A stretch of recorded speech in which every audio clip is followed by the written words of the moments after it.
Hi friends, मैं आप सबका स्वागत करते हैं आपकी अपने YouTube channel Bihar board exam के लेकर में। दोस्तों, हम आज बताएंगे आपको प्रकाश का परावर्तन चैप्टर स्टार्ट करने वाले हैं जो फिजिक्स क्लास 10th के हैं, है ना।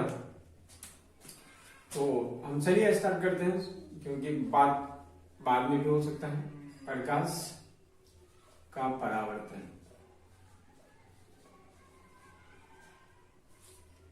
प्रकाश का परावर्तन, है ना। तो सबसे पहले इसमें हम देखते हैं कि प्रकाश की क्या होता है। प्रकाश की, अगर प्रकाश की बात करें तो प्रकाश की जो है वह विज्ञान की शाखा है जिसके अंतर्गत हम प्रकाश के गुण, प्रकाश की प्रकृति और इनसे होने वाली घटनाओं के बारे में अध्ययन करते हैं। प्रकाश की कहलाता है। प्रकाश की प्रकार के बारे में बात करें तो प्रकाश की दो प्रकार के हैं। तरंग प्रकाश की, तरंग प्रकाश की,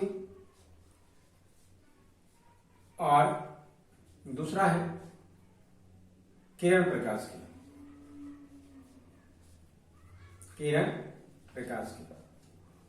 तो तरंग प्रकाश जो है इसके अंतर्गत हम प्रकाश को तरंग के रूप में अध्ययन करते हैं, इसलिए नहीं करते तरंग प्रकाश की, और इसके अंतर्गत हम प्रकाश को किरण के रूप में अध्ययन करते हैं, इसलिए नहीं करते हैं किरण प्रकाश के। फ्रेंड्स, ये तो दो इनके प्रकार जो हैं इनके बारे में हमें यहाँ बहुत अधिक चर्चा नहीं करना है, बस इतना ही समझना था। इसके बाद हमें इनके बारे में अभी यहाँ नहीं समझना है, तो कोई बात नहीं। अगर यहाँ नहीं समझना है तो आगे की क्लास में समझना होगा, जैसे कि 12th हो सकता है, वहां हमको पढ़ना पड़ता है, तो वहां हम इनको पढ़ लेंगे, ठीक है। अब अगर हम इनके बारे में सिद्धांत की बात करें तो प्रकाश प्रकृति के बारे में एक सिद्धांत, दो सिद्धांत है, एक न्यूटन का कनिका सिद्धांत और दूसरा हैगेन्स का तरंग सिद्धांत। तो सिद्धांत की बात करते हैं प्रकाश प्रकृति के संबंध में। प्रकाश प्रकृति के संबंध में सिद्धांत, है ना। तो प्रकाश प्रकृति के संबंध में दो सिद्धांत है, हम ब्लैक पेन से लिखते हैं ताकि आपको अच्छे से दिखे, है ना। तो दो सिद्धांत है, एक न्यूटन का कनिका सिद्धांत, न्यूटन का कनिका सिद्धांत, और दूसरा है हाइगेन्स, हाइगेन्स का तरंग सिद्धांत, तरंग सिद्धांत। इसके अंतर्गत न्यूटन जो वैज्ञानिक है उन्होंने बताया कि जो प्रकाश है वह छोटे छोटे कण से मिलकर के बने होते हैं, और इसलिए इसे इस सिद्धांत का नाम दिया गया न्यूटन कनिका सिद्धांत। और इस सिद्धांत के अंतर्गत हैगेन्स ने बताया कि प्रकाश तरंगों के रूप में गमन करता है, इसलिए इन्हें हैगेन्स का तरंग सिद्धांत भी कहा जाता है। आप इन्हें इस चीजों को याद रखिए, तरंगों के रूप में अध्ययन करते हैं या तरंग के रूप में आगे को गमन करते हैं, इसलिए हैगेन्स का तरंग सिद्धांत कहते हैं। ये दो चीजें नहीं, उसके बाद हमें समझना होता है प्रकाश क्या होता है, प्रकाश किसे कहते हैं। तो हम प्रकाश की अगर बात करें तो प्रकाश यह कह सकते हैं, अगर हम ये बताने की अगर चाहे कि प्रकाश कहता है किसको है, एग्जांपल अगर ले तो हम अगर यहाँ अगर प्रकाश नहीं होता तो क्या आप जो हम आपको बता रहे हैं तो क्या ये बता पाते हैं? तो नहीं बता पाते। जाहिर सी बात है कि हम अभी जो बता रहे हैं अगर प्रकाश नहीं होता, अगर लाइन चली जाए तो शायद ये हम अभी नहीं बता पाएंगे। बात समझ रहे हो? तो प्रकाश एक प्रकार का क्या है, माध्यम हो सकता है, कारक, वह कारक है जिसकी सहायता से, है ना, जिसके उपस्थिति में हम संसार की सभी वस्तुओं को देख सकते हैं, और अगर उनका उपस्थिति न हो प्रकाश की तो हम किसी वस्तु को देख नहीं सकते, है ना। इसका अर्थ ये भी हुआ कि आंख के अतिरिक्त अगर किसी और चीज की आवश्यकता होती है किसी चीज को देखने के लिए तो वह होती है, किसकी आवश्यकता होती है, प्रकाश की। ये याद रखेंगे, आंख के अधिक किसकी होती है, प्रकाश की। और प्रकाश कह सकते हैं एक माध्यम है, वह कारक है। तो इन चीजों को अगर याद रखेंगे ना तो हम जो आपको इस चैप्टर से रिलेटेड लगभग कुछ प्रश्न करवाएंगे ऑब्जेक्टिव, वह सारा चीज आपको क्लियर हो जाएगा, ठीक है। तो समझ में आया प्रकाश क्या है। प्रकाश एक प्रकार का वह कारक है जिसके उपस्थिति में हम संसार की किसी वस्तु को आसानी से देख पाते हैं, प्रकाश कहलाता है। ठीक है, अब अगर प्रकाश है, प्रकाश का स्रोत भी होंगे, है ना। तो इनकी स्रोत की अगर बात करें तो प्रकाश के स्रोत भी दो प्रकार के, एक मानव निर्मित प्रकाश स्रोत और एक प्राकृतिक प्रकाश स्रोत। एक मिनट,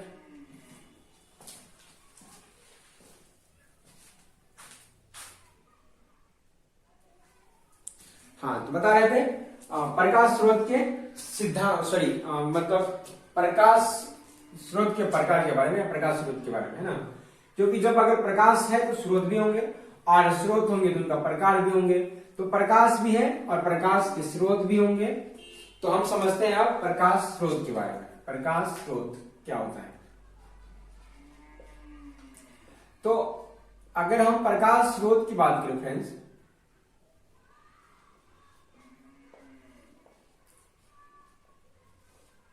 देख रहे हो, प्रकाश स्रोत। तो अगर हम प्रकाश स्रोत की अगर हम डेफिनेशन को समझे तो आप एक बात बताइए हमें, अगर हमें ये कहे कोई कि पानी का स्रोत क्या होता है, तो आप क्या कहेंगे? पानी कौन सी स्रोत हो सकता है? तो आप सोच पा रहे होंगे कि नदी, तालाब, ये जो है जहां से भी अधिक मात्रा में पानी मिलता है वो उनका क्या होता है? स्रोत होता है। उसी प्रकार से प्रकाश जहां से हमें अधिक मात्रा में मिलेगा वही हमारा क्या हो जाएगा? प्रकाश स्रोत हो जाएगा। समझ रहे हो? तो हमें प्रकाश अधिक मात्रा में कहां से मिलता है? आप सोच कर देखिए, तो हमें सूर्य से मिलता है। कहां से मिलता है? सूर्य से। और कहां से मिलता है? तो बल्ब से हो सकता है। ये तो अधिक मात्रा में नहीं मिल रहा है, लेकिन मिल रहा है ना प्रकाश। तो ये सब क्या है? स्रोत है। कहने का मतलब क्या है कि वे सभी वस्तुएं जिनसे प्रकाश निकलता है वह क्या कहलाता है? प्रकाश स्रोत कहलाता है। वे सभी वस्तुएं जिनसे प्रकाश निकलता है उसे कहते हैं प्रकाश स्रोत। प्रकाश स्रोत के भी प्रकार है। प्रकाश स्रोत के दो प्रकार है। प्रकाश स्रोत के प्रकार, तो प्रकाश स्रोत के दो प्रकार है। एक होता है मानव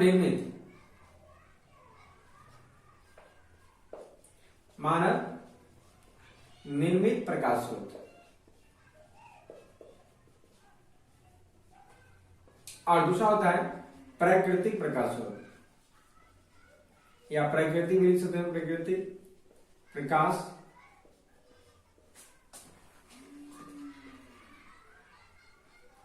स्रोत। तो ये दो प्रकार के बारे में हमें पढ़ना होता है, मानव निर्मित प्रकाश स्रोत और प्राकृतिक प्रकाश स्रोत। तो हम एक एक करके समझते हैं। मानव निर्मित प्रकाश स्रोत किसे कहते हैं? तो मानव निर्मित प्रकाश स्रोत वे प्रकाश स्रोत होते हैं जो मानव के द्वारा बनाए गए रहते हैं, या मानव के द्वारा बनाए गए होते हैं। जैसे अगर बात करें तो बल्ब हो सकता है ना, दीप हो सकता है, डिबिया हो सकता है, लालटेन हो सकता है, सब समझते हो, है ना, इत्यादि। अगर हम प्रकृति की बात करें तो सूर्य हो सकता है। ये जो सूर्य है ना, ये सबसे बड़ा स्रोत है। सबसे बड़ा प्रकाश का स्रोत सूर्य ही है। प्रश्न भी आता है कि प्रकाश स्रोत का सबसे बड़ा, प्रकाश का सबसे बड़ा स्रोत क्या है? तो सबसे बड़ा जो स्रोत है वह सूर्य ही होता है, इसे याद रखिएगा। दूसरा हम लिख सकते हैं तारा, इटीसी कर देते हैं,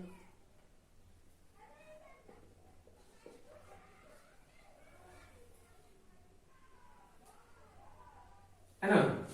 तो आप इसे लिख लीजिए, ठीक है।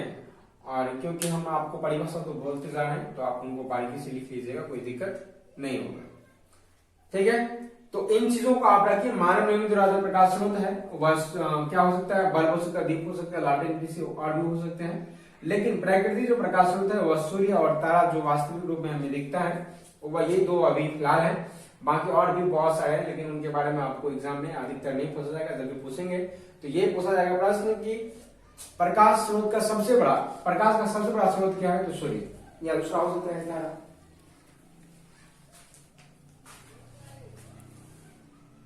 ठीक है।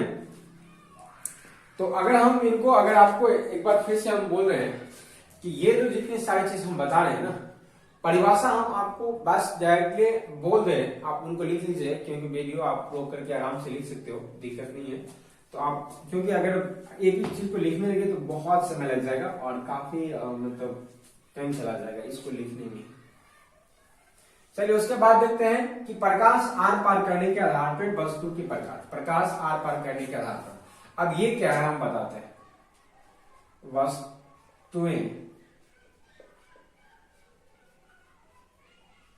के प्रकार, स्रोत के आधार पर, या हम कह सकते हैं प्रकाश स्रोत, है ना। तो वस्तुएं निकलने के आधार पर कि सारे संसार की जितनी भी वस्तुएं फ्रेंड्स, अगर हम सबको अगर एक जगह रखे, है ना, एक जगह रखे और उसमें से अगर सबको एक एक करके बारीकी से अगर हम समझने का प्रयास करें और देखें कि किन से प्रकाश निकलता है और किन से प्रकाश नहीं निकलता है, तो हमें ज्ञात होगा कि कुछ वस्तुएं ऐसे हैं जिनसे प्रकाश नहीं निकलता है और कुछ वस्तुएं ऐसे हैं जिनसे प्रकाश निकल रहा होता है। तो उन्हीं के बारे में समझते हैं। जिनसे प्रकाश निकलता है ना, उसे बोलते हैं प्रदीप्त वस्तुएं, प्रदीप्त वस्तुएं, या इसे बोलते हैं प्रदीप्तमान वस्तुएं, प्रदीप्त। आप इन दोनों नाम को ही लिखेंगे, ठीक है ना, क्योंकि अगर एक नाम लिखेंगे और दूसरा नाम भूल गया तो फिर आप कहेंगे सर तो कहते हुए नहीं कहते, है ना। तो प्रदीप्त वस्तुएं या प्रदीप्तमान वस्तुएं। और दूसरा है अप्रदीप्त वस्तुएं, अप्रदीप्त,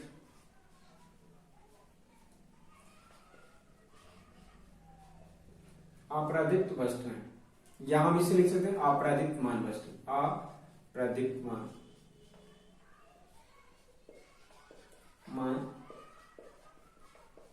वस्तुएं, ठीक है। तो इनकी परिभाषा अगर देखें तो हम ये कह सकते हैं कि जिन सारी वस्तुओं से प्रकाश निकलती है या निकलते रहती है उसे कहते हैं प्रदीप्तमान वस्तुएं, और जिनसे प्रकाश नहीं निकलती है उसे कहते हैं अप्रदीप्तमान वस्तुएं। फिर से, वे जिन सभी वस्तुओं से प्रकाश निकलती है उन सभी वस्तुओं को प्रदीप्त वस्तुएं कहते हैं, और जिनसे प्रकाश नहीं निकलती है उसे अप्रदीप्त वस्तुएं कहते हैं। आप बिल्कुल इसे भी लिख सकते हैं ना। एग्जाम्पल की अगर बात करें, उदाहरण की, तो इसमें हो सकता है आप क्या लालटेन लिख सकते हैं और सूर्य दे सकते हैं, एडीसी कर सकते हैं ना। इसमें अगर बात करें तो कॉपी, कलम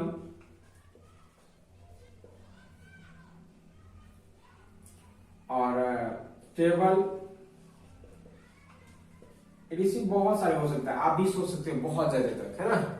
तो उतना नहीं कोई जरूरत नहीं, हमें आशा है कि आप ये चीजों को समझ गए होंगे, है ना। तो चलिए आप देखते हैं पदार्थ के प्रकार, प्रकाश के आर पार करने के आधार पर, पदार्थ के प्रकार, पदार्थ के प्रकार, प्रकाश आर पार करने के आधार पर,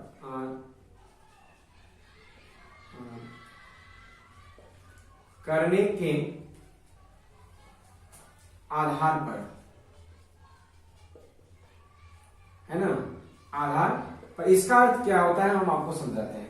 यानी ऐसा कौन सा वस्तु है जिससे प्रकाश आर पार कर जाता है आसानी से, और ऐसा कौन सा वस्तु है जिससे प्रकाश नहीं करता है या फिर करता भी नहीं करता है, उन सारे वस्तुओं को अलग से नाम क्या दे सकते हैं, इन सारी चीजों के बारे में हम समझते हैं, ठीक है। वीडियोस को देखना पड़ता है फ्रेंड्स, कई बार दिख रहा है साफ सुथरा कि नहीं, है ना। चलिए ठीक ठाक दिख रहा है, कोई बात नहीं, आपका मैनेज भी कीजिए। बात समझ में आ गया, है ना।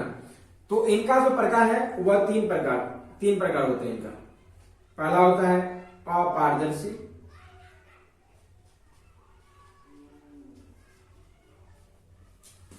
पदार्थ,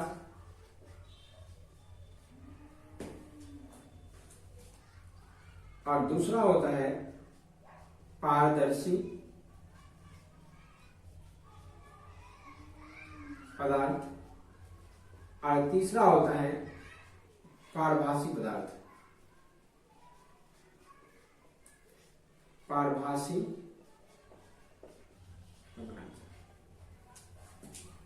अब अगर इन तीनों के बारे में हम बारीकी से थोड़ा सा फास्ट में ही करें और इनको समझे, तो देखिए इसमें जो सबसे पहला है अपारदर्शी पदार्थ, इनको समझिए, इनको बहुत आसान है। वे सभी वस्तुएं, वे सभी पदार्थ हम कर सकते हैं, वे सभी पदार्थ जिनसे प्रकाश आर पार नहीं करता, आसानी से आर पार नहीं कर पाता है, या मतलब कर ही नहीं पाता है, ऐसे पदार्थ कहते हैं अपारदर्शी पदार्थ। फिर से, वे सभी पदार्थ जिनसे प्रकाश आसानी से, या हम कर सकते हैं बिल्कुल नहीं पार कर सके, उसे कहते हैं अपारदर्शी पदार्थ। जैसे में अगर हम बात करें तो हम देख सकते हैं ब्लैक बोर्ड,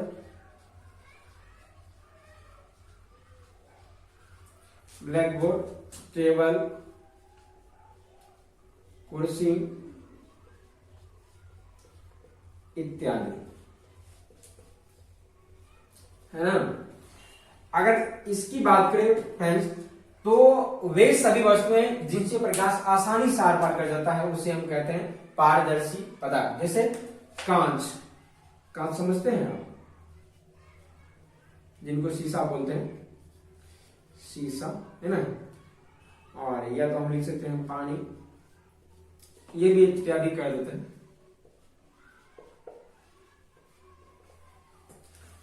आगे अगर इनकी बात करें पारभासी पदार्थ की, तो दोस्तों पारभासी पदार्थ में होता क्या है कि कुछ प्रकाश जो होता है वो आसानी से पार कर जाता है, और कुछ पदार्थ क्या होता है आसानी से पार नहीं कर पाता, मतलब अल्प मात्रा में प्रकाश आर पार कर जाता है, उसे कहते हैं पारभासी पदार्थ। बात क्लियर है।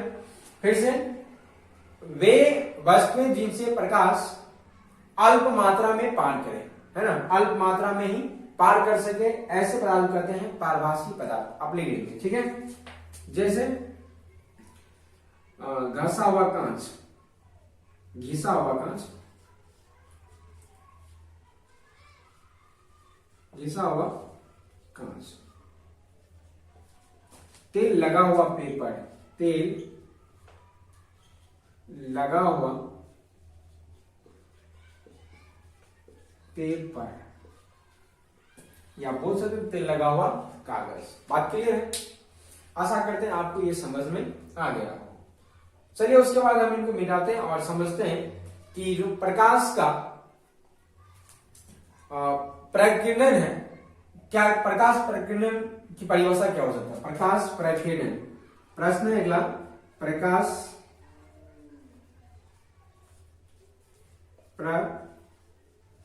प्रकीर्णन,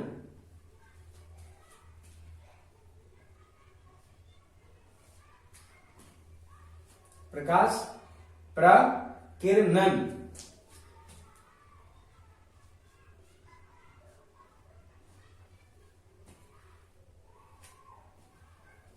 है ना।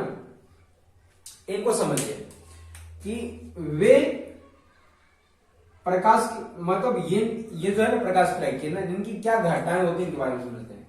यदि कोई प्रकाश प्रदीप्तमान वस्तु से निकलकर किसी अप्रदीप्तमान वस्तु पर पड़ती है, कहां पड़ती है, अप्रदीप्तमान वस्तु पर पड़ती है, तो वह वस्तु, यानी जो अप्रदीप्तमान वस्तु है, वह वस्तु कुछ मात्रा में प्रकाश को अवशोषित कर लेता है, कुछ से मात्रा में करता है, और बाकी बचे प्रकाश को चारों ओर बिखेर देता है। बिखेरने की इस प्रक्रिया को कहते हैं प्रकाश क्या प्रकीर्णन करते हैं। बात समझ में आ रहा है। तो आप इसे आराम से लिख लेंगे। फिर से बोल देते हैं कि जब कोई प्रकाश के किसी एक प्रकाश वस्तु से निकलकर किसी अप्रदीप्तमान वस्तु पड़ती है, और तो वह अप्रदीप्तमान वस्तु कुछ मात्रा में प्रकाश को अवशोषित कर लेती है, बाकी बचे प्रकाश को चारों ओर बिखेर देती है। बिखेरने की इस प्रक्रिया को प्रकाश का प्रकीर्णन कहते हैं। बात क्लियर है। चलिए इनको मिलाते हैं और आगे समझते हैं।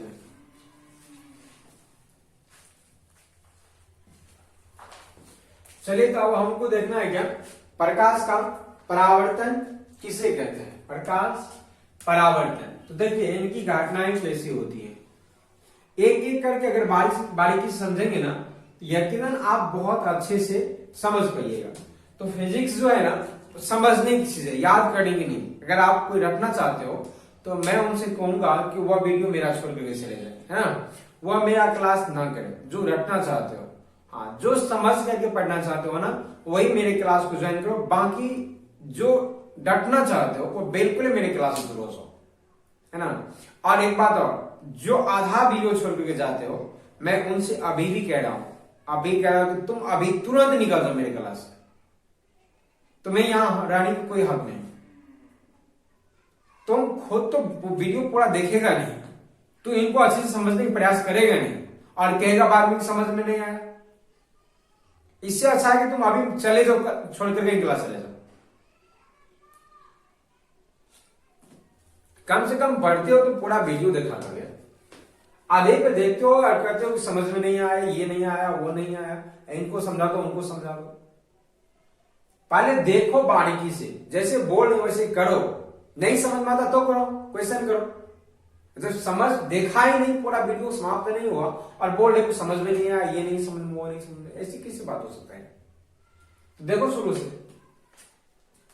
हम आप समझ रहे प्रकाश का परावर्तन और रिफ्लेक्शन ऑफ लाइट, ठीक है।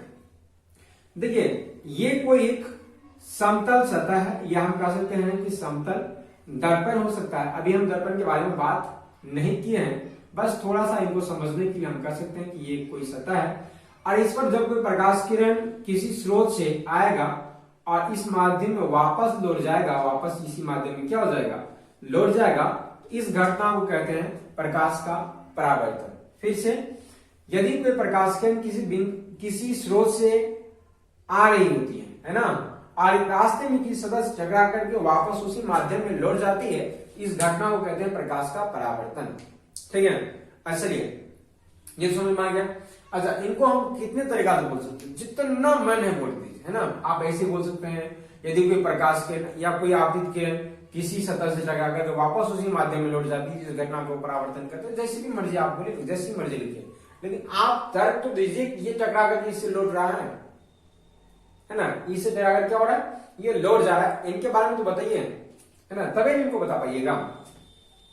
तो प्रकाश परावर्तन को आपको समझ में आया कि यदि कोई प्रकाश किसी बिंदु स्रोत से किसी सतह पर यानी परावर्तित सतह पर आपतित होती है और परावर्तित सतह से टकरा कर क्या होता है, वापस उसी माध्यम में लौट जाता है, तो इस घटना को प्रकाश का परावर्तन कहते हैं। बिल्कुल आसान तरीके से इनको आप समझेंगे तो ही आप इनको अच्छे से कर पाएंगे। प्रकाश परावर्तन के दो प्रकार हैं, प्रकाश परावर्तन के दो प्रकार हैं। प्रकाश परावर्तन के प्रकार, प्रकाश परावर्तन के प्रकार,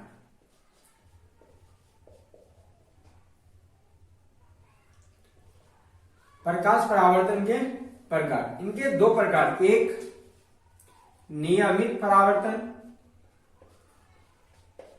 नियमित परावर्तन और दूसरा है अनियमित परावर्तन।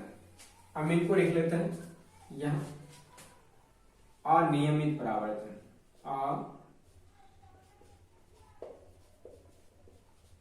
अनियमित परावर्तन, समझ रहे हो।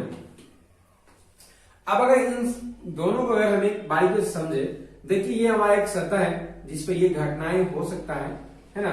हम क्या किए, इनसे बहुत सारे प्रकाश के, एक नहीं बहुत सारे प्रकाश इनके अगर आपतित करवा रहे हैं। अब आपतित करवाएं तो जैसे ही ये आपतित होगा, ये एक दूसरे के समांतर क्या हो जाएगा, लौट जाएगा, एक दूसरे के समांतर। आप देखिए यहां थोड़ा सा देखने में तो नहीं लग रहा होगा, लेकिन ये समांतर ही लौटेगा, इस चीजों को याद रखिएगा। ये सभी क्या हो जाएगा, एक दूसरे के समांतर लौट जाएगा, अर्थात परावर्तित हो जाएगा। तो इस घटना को कहते हैं नियमित परावर्तन। मतलब क्या कि अनंत से अनेकों प्रकाश किरण आपतित जब किसी सतह यानी कि समतल सतह पर आपतित होती है, एक निश्चित नियम के साथ, एक निश्चित नियम के अनुसार एक दूसरे के समांतर परावर्तित होती है, इस घटना को कहते हैं नियमित परावर्तन। बात क्लियर है। अब इनको समझिए, इसमें देखिए कि खुरदरे सतह है ना, खुरदरे मतलब उभर खावर सतह है, इससे बहुत सारे प्रकाश, अनेकों प्रकाश किरण इनसे टकराएगा और क्या हो जाएगा, लौट जाएगा। तो ये इधर गया और ये इधर गया, इनका कोई नियम है क्या, दिख रहा है आपको क्या, ये इस प्रकार से इनको जिधर में है उधर जा रहा है, इनका कोई नियम नहीं, बात समझ रहे हो। तो ऐसी घटनाओं को कहते हैं अनियमित परावर्तन।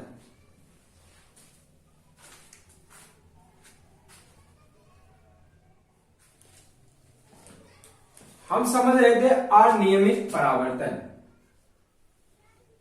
अनियमित परावर्तन। तो इनका पहला सुनिए, जब अनेकों प्रकाश किरण किसी खुरदरे सतह से टकराकर एक अनिश्चित नियम के अनुसार, इसमें कोई नियम नहीं होगा, अनिश्चित नियम के अनुसार क्या हो जाएगा, एक दूसरे के असमांतर परावर्तित होता है, इस घटना को कहते हैं अनियमित परावर्तन। क्या कहते हैं, अनियमित परावर्तन। इसे आप याद कीजिए, है ना, मतलब याद रखिए, इनको समझिए। उसके बाद हमें समझना है कि प्रकाश परावर्तन के नियम, प्रकाश परावर्तन के नियम, प्रकाश परावर्तन के नियम। दोस्तों प्रकाश परावर्तन के दो नियम हैं जो बहुत बार पूछा गया प्रश्न है, पूछा जाता है, आप इसे बहुत अच्छे से याद करेंगे, है ना, याद रखेंगे, नहीं तो फिर छूट जाएगा आपको अच्छे सा एक मतलब 3-4 मार्क का एक क्वेश्चन, है ना। प्रकाश परावर्तन के, प्रकाश परावर्तन के नियम। तो प्रकाश परावर्तन के दो नियम है, आप इन्हें लिखेंगे। प्रकाश परावर्तन के कितने नियम है, दो नियम। एक नंबर में है आपतित किरण, आपतित किरण। हम इनको आपको बता ही देते हैं कि इनको कैसे, इनको हम बोलना है और कैसे इनको लिखना है। देखिए ये एक समतल दर्पण है, आप ऐसे भी बोल सकते हैं, और इस पर आपतित, ये जो आ रही किरण है इसे हम बोलते हैं आपतित किरण, और ये होता है परावर्तित किरण। इस पर डाला गया जो ये लंब है इसे बोलते हैं हम अभिलंब। क्या बोलते हैं, अभिलंब। और इसे बोलते हैं परावर्तित किरण, और इसे आपतित किरण, आपतित किरण। और ये होता है मूल बिंदु जिसे बोलते हैं आपतन बिंदु, आपतन बिंदु। इनको ओ और ये आ गया बी, इनको हम लिख लेते हैं LO, ठीक है। आप समझिए इनका पहला जो नियम है वो क्या है, इनका पहला नियम है कि आपतित किरण, ये वाली जो किरण है आ रही किरण, आपतित किरण और परावर्तित किरण और आपतन बिंदु पर जो डाला गया ये लंब है O और L, ये तीनों एक ही तल में होते हैं। एक ही तल का मतलब एक ही समतल में होते हैं, एक ही भाग में होते हैं, एक ही माध्यम में होते हैं, ये समझिए, ठीक है। तो ये इनका दूसरा माध्यम हो गया और ये इनका पहला माध्यम हो गया, तो ये वापस इसी माध्यम में लौट रहा है, मतलब क्या, एक ही माध्यम में है, इसलिए इन्हें एक तल में बोल सकते हैं और एक समतल में भी बोल सकते हैं। फिर से आपतित किरण और परावर्तित किरण और आपतन बिंदु पर डाला गया लंब तीनों एक ही तल में होता है, ये पहला नियम है। और दूसरा नियम ये है कि आपतन कोण ये I और परावर्तन कोण ये R, ये दोनों आपस में क्या होता है, एक दूसरे के बराबर होते हैं। फिर से आपतित किरण, है ना, परावर्तित किरण, आपतित किरण, परावर्तित किरण और आपतन बिंदु पर, और आपतन बिंदु पर डाला गया लंब, डाला गया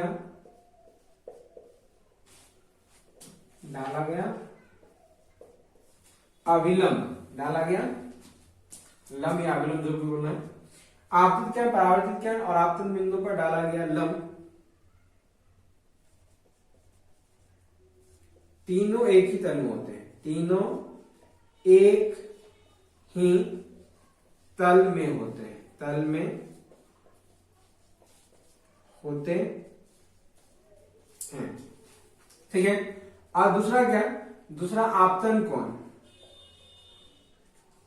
आपतन कोण, परावर्तन कोण एक दूसरे के बराबर होते हैं, एक दूसरे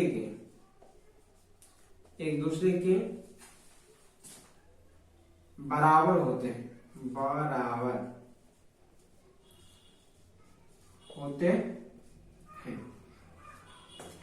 ठीक है, आपतन कोण परावर्तन कोण एक दूसरे क्या होता है, बराबर होता है। कोण आई बराबर क्या हो जाएगा, कोण आई, कोण आई बराबर कोण आई, मतलब ये बोला जाता है इसे आपतन कोण, आपतन कोण, और इसे बोलते हैं हम क्या, परावर्तन कोण। ठीक है, तो ये आपको समझ में आया प्रकाश परावर्तन के नियम, आपको सजा दिए प्रकाश परावर्तन के प्रकार के बारे में बता दिए हमने आपको। आपतित सॉरी क्या कहते हैं प्रकाश स्रोत क्या है उनके बारे में बता दिए, ये सारी चीजें आपको हम बता दिए हैं, आप इन्हें कीजिए। हम आप समझते हैं कि प्रकाश परावर्तन से संबंधित कुछ महत्वपूर्ण परिभाषा जो कि हमें याद रखना पड़ता है, हमेशा समझना पड़ता है, क्योंकि इससे हर बार एक प्रश्न एक दो प्रश्न रहता है, तो आप उसे हम करने वाले हैं। ठीक है, चलिए तो हम समझ रहे थे प्रकाश परावर्तन संबंधित कुछ महत्वपूर्ण परिभाषा जिसे हमें याद रखना होता है। तो सबसे पहला परिभाषा हम लेते हैं क्या, यहाँ आकृति बना रखे हैं समझाने के लिए, आप भी इनको अच्छे से बना लीजिए, है ना, क्योंकि अगर बनाए रखिएगा तो अच्छे से समझ पाइएगा ढंग से, तो आप ऐसा कर लीजिए एक बार।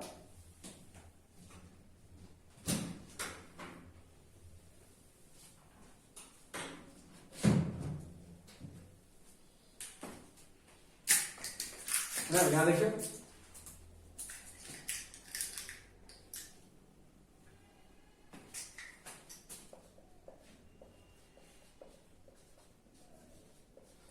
आपतित किरण, है ना, मेरा सबसे पहला प्रश्न है आपतित किरण। तो दोस्तों अगर हम आपतित किरण की परिभाषा की बात करें तो आ रही किरण को, किसी बिंदु स्रोत से आ रही प्रकाश किरण को क्या कहते हैं, आपतित किरण कहते हैं। यानी किसी बिंदु स्रोत से, किसी बिंदु स्रोत से आ रही प्रकाश किरण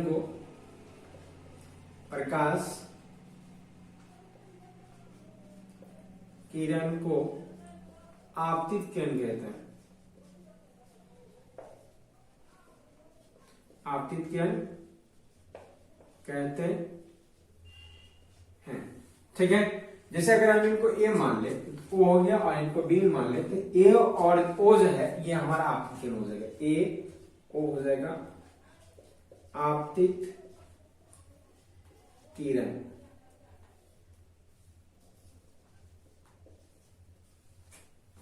दूसरा जो होगा वो हो जाएगा हमारा परावर्तित किरण, हम यहां लिख रहे हैं परावर्तित किरण, परावर्तित,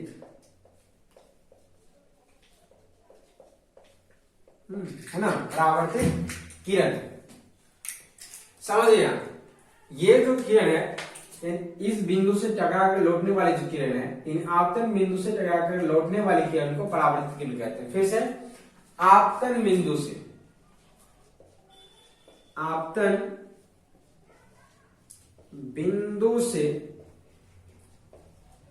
टकराकर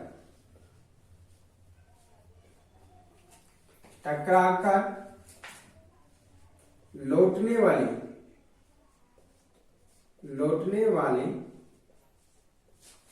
किरण को, है ना, लौटने वाली किरण को परावर्तित किरण कहते हैं, परावर्तित किरण कहते हैं। ठीक है, जैसे अगर बात करें तो ये क्या आ जाएगा, बी ओ लिख सकते हैं या ओ बी लिख सकते हैं। ओ बी हमारा क्या हो गया, परावर्तित किरण हो जाएगा, परावर्तित किरण। ठीक है, उसके बाद अगर हमारा अगला प्रश्न हो सकता है क्या, आपतन बिंदु यानी सॉरी आपतन कोण किसे कहते हैं, है ना, आपतन कोण, आपतन बिंदु भी लिख सकते हैं, कोई दिक्कत नहीं। ठीक है, तो तीसरा हम लिखते हैं आपतन कोण, जिनको आई से लिखते हैं, है ना। तो देखिए ये जो आपतन कोण है वह अभिलंब और आपतित किरण के बीच बनने वाला कोण है ना, अभिलंब और आपतित किरण के बीच बनने वाला कोण, अभिलंब अभिलंब,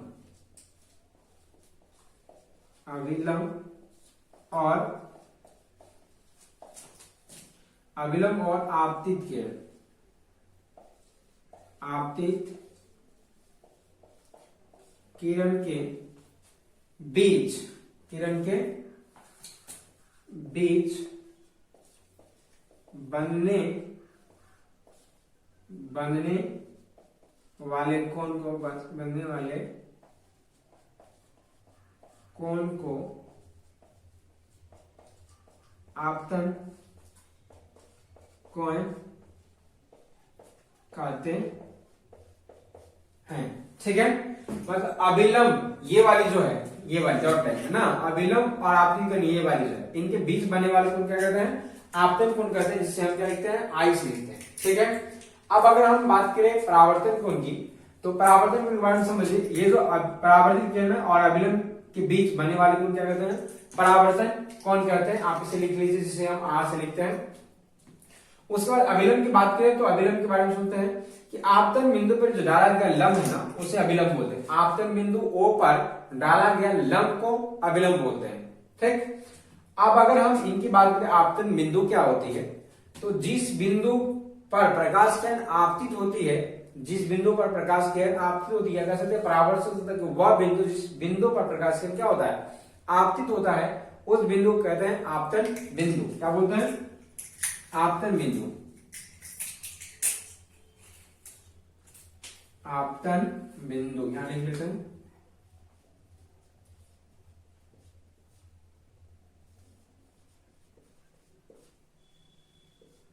इसको हम क्या लिखते हैं, ओ से लिखते हैं। ठीक है,